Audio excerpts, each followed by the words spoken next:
Welcome to the Heal, Thrive, Dream podcast, where trauma survivors become healthy thrivers. Each month, we'll feature a theme in the trauma recovery and empowerment field. To promote your recovery, healing, and learning how to build dreams, here's your host, Karen Robinson, transformational coach and therapist. Welcome to the Heal, Thrive, Dream podcast. Today, I have a beautiful guest, and she's in Mexico. I'm so jealous this morning. Dr. Gertrude Lyons has dedicated her professional life to exploring the transformative capacity of all people. Dr. Lyons received her EDD in 2017, has given workshops at Google, International Coaches Federation, Hey Mama, and more. She has been published or appeared in The Guardian, WSJ, Thrive Global, The Bump, Motherly, Business Insider, and Mind Body Green. Oh, and on Fox New York, Chicago, Good Day, LA. I'm messing this up a little bit as we see, News Nation, and WGN Radio. Dr. Lyons is the host of a podcast, Rewrite the Mother Code, and lives in Chicago, where she and her husband, Rich, raised their own family. So she lives in Chicago, just happens to be wintering in Mexico. Thank you so much for being on my show today. Oh, thank you, Karen. This is just such a blessing and wonderful way to start my day. Thank you so much. Awesome. I love that you are wintering in Mexico. It sounds like so much fun. And I know before we recorded, you mentioned that you host retreats. And since I'm a retreat lover, we're going to start there. Tell us a little bit about your two retreat locations, and if someone was interested in attending, why your retreats? Oh, thank you. I really appreciate that opening and sharing. The retreats are wherever I'm having them, which is either Mexico or Ireland, are intimate retreats that are dedicated to you, right? Dedicated to self-mothering and going on the journey of what does it mean to really fully mother ourselves, given that, so if you're someone who could identify as a caregiver, a caretaker in any form, any amount, whether that's children, career, relationships, your elderly parents, anywhere, we have a tendency to sometimes even overgive, more of a tendency. It's a proclivity and kind of a dictate in our culture to do. So I really wanted to design these retreats where we could step away and reconnect, reawaken, and particularly reawaken to ourselves, our intuitive selves. We're always looking for ways we want to grow or transform or heal.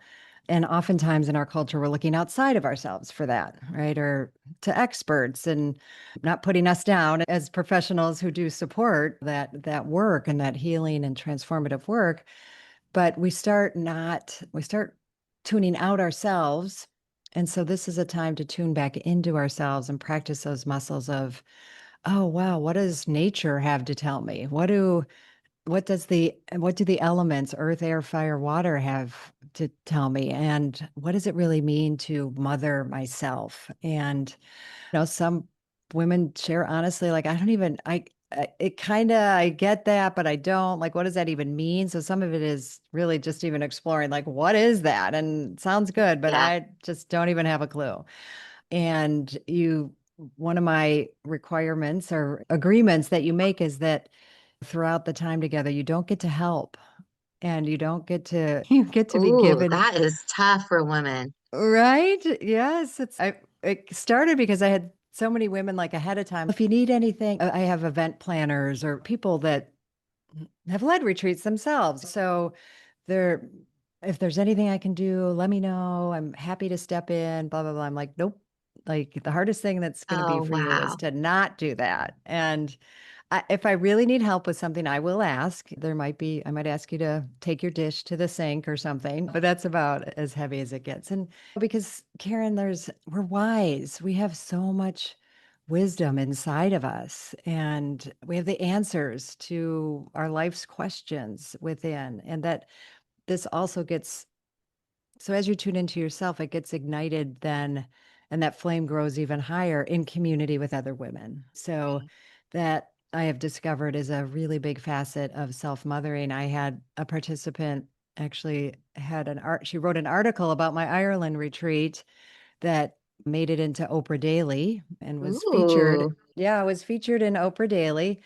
So you can search for that, or we can put it in the show notes if you like. I was gonna But say, I think you should send that to me, make it easy for yeah, people. I will. I'll Plus, I make want to that. read it. Thank you. And that's one of the things she really highlighted was that, yes, like it has to start here. But then as we share, as we hear and have other women witness us and be with us, it's your inner knowing grows and thrives, right? And your healing grows and thrives. That's what I do. Women have said, and it's always, I feel like I hold a space, a container for all this a safe space for this work to be done. And so I can only say from the people, and it's also something I want. Like I do retreats I do the things that I do in my life. We do sweat lodges in Mexico. We do seaweed soaks and meditate Oh, on bee beds in oh my Ireland. gosh. So Stop, these are stop. I'm not gonna want to work. I want to just live with you. cacao ceremonies and if you don't know what cacao is, I just want to I don't do plant I, medicine retreats, although I'm in favor of them. It's not work that I do. But cacao is at the level of caffeine, but it's a very heart opening, sacred beverage. Well, we take it as a beverage. All that being said, I do 2 retreats in Ireland a year. They're small, they're intimate, up to 5 or 6 people. In Mexico, they're never any more than 10 people because I really want to. I said, however many can fit in my dining room table in Mexico and however many I have bedrooms for in Ireland. That's kind of how that happens. Was there something else you asked that I could say about it? no, I will just make the comment. I went to my very first sweat lodge in Mexico the end of last year, and if anybody listening hasn't had that experience yet, it was really beautiful. I highly Really recommend. beautiful. Yeah. Highly recommend. And if you're a woman over 50, one of the things that our shaman said, and we had a female shaman, she Mm. said that's the age of wisdom in their particular culture. So I was like, ooh, I was feeling super wise that day. It was a really beautiful, inspiring experience. I I'm love so that you glad you said brought that. that up. Yeah. Because it's in so many more ancient cultures, more indigenous cultures, the women in menopausal, postmenopausal are the wise women. Yeah. And I was literally just writing about this yesterday because the crone, the hag, we somewhere around in the 1500s, religious bodies turned what used to be a really sacredly held position for women and role that women had into dirty witches and hags are evil old women who throw children into ovens. It's really horrific when you think about how much that's now ingrained in our culture to think that. Like I say, I'm in my crone phase, they're like, oh, I just see people like shudder when I use that terminology. But as you said, it felt so good to remember, oh, yeah, this is all the phases that we go through as women have their purpose, they're powerful, they have a unique energy signature to them, and we're not done. Once we Right. can't procreate, we're not there's only 5 mammal species, I think, on the planet that live past and are menopausal. And I like being sisters with whales because I think whales are like one of the wisest, most beautiful beings on the planet. And they know what they're doing. They do. They do. I want to ask you, and I may not just get in a very articulate way, but the theme of mothering that's in your retreats, most Mhm. women I know that do transformational work, there's a personal story, there's a personal why. And so Mhm. I'm curious if this has anything to do with your mom or your grandma or even your own mothering. Like why this area that you focus on? Like, why is this your why? That is such a beautiful question. And I almost teared up the way you asked it, Karen. It just felt very soul stirring and inviting because, yes, there's no accident that I'm doing the work that I'm doing, and wrote a book this past year, Rewrite the Mother Code: From Sacrifice to Stardust, A Cosmic Approach to Motherhood. That came out last May. That book baby will be a year in this May, this coming May. Yay. Yes. And people ask, like, a similar question, like, how did that book come to be? Or how is it that you're doing this work? And it really, on the one hand, I could say it's my life, it's a lifetime of it's my experience professionally and personally. So if we go to that, but particularly, I think what I would maybe home in on in our conversation is my mothering journey. I feel fortunate that my husband and I had started on a personal growth journey before we started having children, and that was pivotal. I don't think I would still be married if we hadn't done premarital coaching and then continued working on our relationship throughout. So we have been married 35 years, which I'm very grateful for, and has not always been easy. Let me just say Of that. course. I wouldn't have believed you if you said yes, it was. Yeah, yeah. I mean, he must be in Ireland and you're in Mexico all the time, if that's the case. But that's not the case. My mothering journey started, first of all, we're all on a mothering journey. So I'd like to say that from the onset. The book does focus around, and if you were going to say target market is for women contemplating conceiving or have children, motherhood. So it does focus there, but a through line throughout it is that we are all mothering. And this is something I came to through some years and through my journey, that all people mother. Women particularly have this capacity to mother children into the world and give birth, which is incredible. But we all have that creative, nurturing opportunity to conceive, create, and give birth to, whether it's children, but careers, ideas, relationships, pets, anywhere we're putting that care and creative energy, we're mothering. But the most important person we need to mother is ourselves. So getting to that through my journey, but that was probably a really epiphanic moment for me when we decided to start conceiving. I had a transcendent experience. I don't know what else to call it, but probably my first experience of feeling like spirit was talking to me. I felt God's presence in a really profound way as my husband and I were in the process of conceiving, and it had been like 9 months or something like that. It wasn't happening right away, and I was starting to get nervous. But we were actually in Ireland, coincidentally, but not coincidentally, at a grotto. And I felt, heard a voice, and that voice said, "You and Rich are a family, whether you have a child or not. And you and Rich, you are a woman, whether you have a child or not." And oh my gosh, Karen, like, it just Beautiful. broke me open and pierced my heart in such a significant way.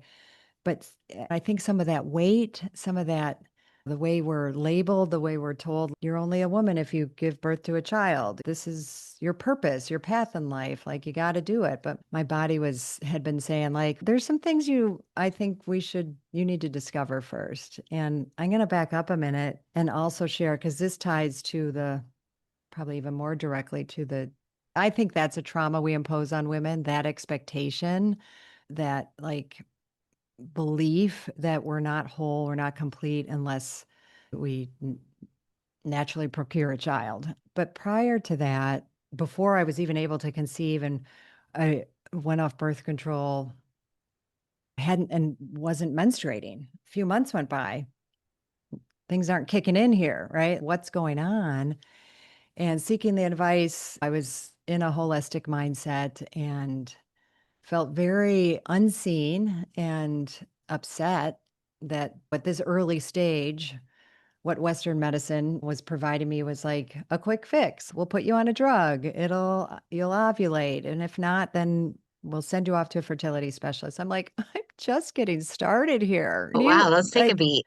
Yeah, let's take a beat. Give me a moment. And it really, was upsetting to me, only because I knew that there was a whole thing going on here, and there were probably other things at play than just the mechanics of my inner workings. And what would I be missing through the process of seeing an MD acupuncturist who was made the acute observation that I was underweight. And maybe that had something to do with it. So, oh, that's just somebody seeing you. But the big epiphany in that regard came a few more months into it. And I was doing therapy and breath work and body work and really trying to open to myself up to what is my body telling me here? What's going on? And the very deeply buried, unconscious, subconscious truth that came to the surface in one of my breathwork, bodywork sessions was I was terrified to be a mother, Karen. Like I was Oh, terrified to become a mother. And then it was like, okay, like that was huge. And then, like, right after that, oh, I'm terrified to be a mother like my mother had been. And I didn't want to do that to a child. And when I tell you, Karen, my mom, she was critical and crazy, probably somewhere on the narcissistic spectrum. I wasn't, oh, there, it wasn't great, but it was, I didn't want to continue that. And as I worked in my work in years to come, getting that, okay, like she's carrying generational trauma. I was in a womb and through giving birth to a woman who had experienced incredible trauma. Like she did have real trauma. It was, and she allowed me to share her story, and I'm so grateful to her because I think to understand how that's passed on and carried on in ways that we don't really think about quite so overtly. So I do share the story in my book. But after both of those epiphanies and instances, after that realization and that truth to be told, I started menstruating, and not that one thing. It was everybody, right? It was everything I was doing, all the things, gaining weight, all the stuff. A month later, I started menstruating. I don't think that's an accident. And I then a don't month think so later, either. after the epiphany in Ireland, we conceived. This pressure and that healing. And if I had just gone on those drugs and maybe that would have worked for the outcome of getting pregnant, but I would have missed these like profound healing opportunities. That's right. Yeah. Kind of carry that through over the years and then turning my back on myself and this whole like beautiful growth that I was doing, but realizing that motherhood is an opportunity for transformation. And as when they got older, looking back and saying, oh, like you really turned down the volume on that or the work on that, and sometimes even completely turned it off and just let myself lose myself and my children and really stop. We parented consciously, but I stopped looking at myself and working on myself. And I felt that was a missed opportunity. That's what led me to want to study it and dig into this further, support even at a more expansive level. And that's when I got my doctorate and dug in and studied it. And then I started talking about it and doing workshops and started the podcast. And then I just realized this yesterday that like when I decided to like really do the book, because I probably talked about the book for a couple years, and then it's okay, you know, this I need support. I got a coach. And that was right at the cusp of me coming into my crone phase, into post menopause and postmenopause, which I believe is a time where we can then where our energy isn't going so much into mothering children. And it doesn't mean we're not mothering acutely somewhere, but I feel like we our purview expands to like the world, right? To the greater good. And a lot of the work you're doing where it's yes, we're helping individuals, but this work is and how you have it set up so beautifully is out there like making a difference in the world. So That's so I can sweet. Thank you. pause. I'll pause for a minute and wherever you want to pick up or have me say more about or not. Thank you. So I think what makes sense now, thank you for everything that you shared, is I have the sense that a lot of your time, energy, love, effort goes into writing and hosting retreats. I'm curious, do you do one-on-one sessions with people? Do you do group work? I think you do some teaching. Can you just share a little bit more about how you work in the world Yeah. on a daily basis? No, absolutely. I tend to highlight the retreats they're Because they're amazing. they're amazing and it's a unique offering, but at the same time, I do one-on-one. I also do one-on-one immersive retreats. Like I've worked with women like one-on-one for a half day, full day in these places and even in Chicago, right? Oh, Excuse me one that's minute. cool. But I also, my through line has always been one-on-one coaching. I've coached for probably 30 years and I have coached couples and families and men, women in the overall life coaching, healing. And I'm certified in breath work from the International Breath Work. I did hold a PCC from the Coaching Federation, and that is something I haven't kept up, but I'm still proud to have been in there. But all that teaching that went into that, and I use a lot of modalities that I bring together to support It people. feels eclectic practices you brought Yeah, together. Yeah, because I love, you probably won't coach with me for any period of time and we will do breath work, right? It's just, I find the breath and the use of the breath to open us to get past the cha-cha, to get past the voices in our head and just into our bodies and everything that our body holds. So breath work can really support that.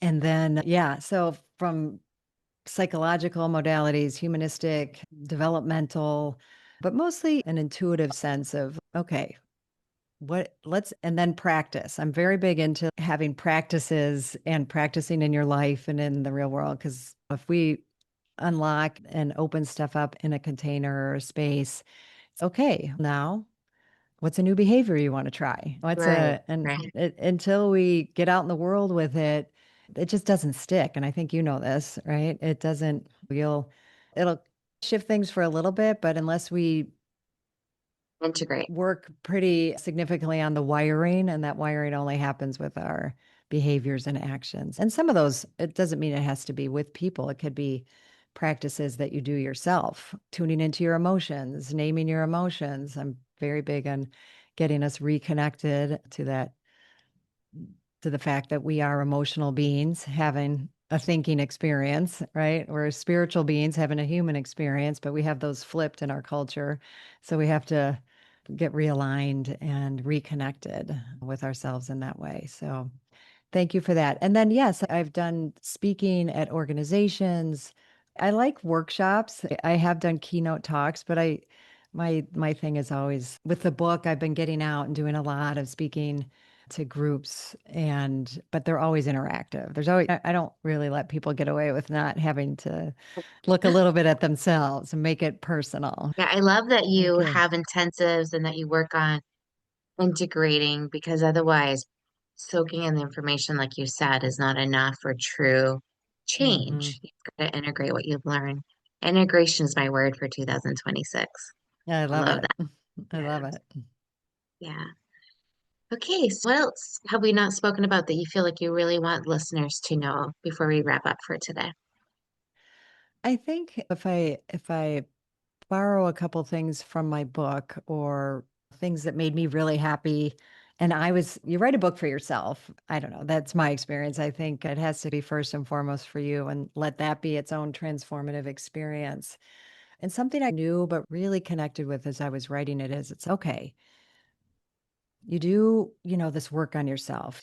I really wanted women to realize that this experience of motherhood and mothering can be something that you make your own, right? That we can explore and look at how the codes that have been written in us from our families, from our culture, and raise awareness of those so that you have way more choice and that choice comes from you. So really calls women, people to connect with with their intuition and their intuitive self. So that's great. I really want people to have a more fulfilled, meaningful experience in everything we do, but particularly motherhood, which in the United States can be very difficult to navigate and even think that you have time for yourself or put yourself first. And there's just some really damaging codes that we are in the process of debunking.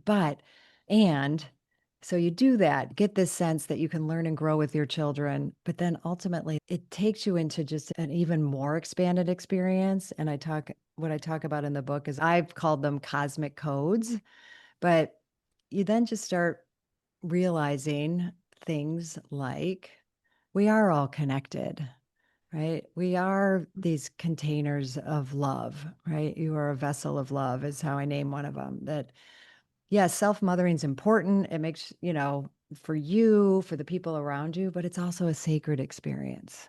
So even moving beyond just like the practicality of it and the living, it's, whoa, wherever you sit in the spiritual connection with higher power, God, whatever that is, motherhood's a vehicle to bring you closer to that, to connect. And one of them that I think can ruffle people's feathers a little bit, or because in our culture, we also demonize pain, but I also want to put a different context onto the pain of childbirth and the portal that it is, and that pain and pleasure coexist in the same container, right? You can't have one without the other, right? And just looking at being willing to be curious and expand and know that these are the possibilities that are before you. And it makes a difference in the world. And our world needs more mothering. So I'll just add that Amen. on at the end. Our world needs a Amen. lot more mother. I love So that so much. thank you for asking that. Yeah. It has been such a pleasure to have you on my show today. I really appreciate your time, energy, and just you can feel the vibration of goodwill. Goodwill, is that the right word? I don't know. But you're lovely, in other words. You're lovely. Same back at you, Karen. This has been just such a beautiful pleasure and honor to be with you. Great. And thank you for everyone for listening today. Thank you for listening in today. Please join us next week, same day and time. Also, I would love for you to check out my website, healthrivedream.com.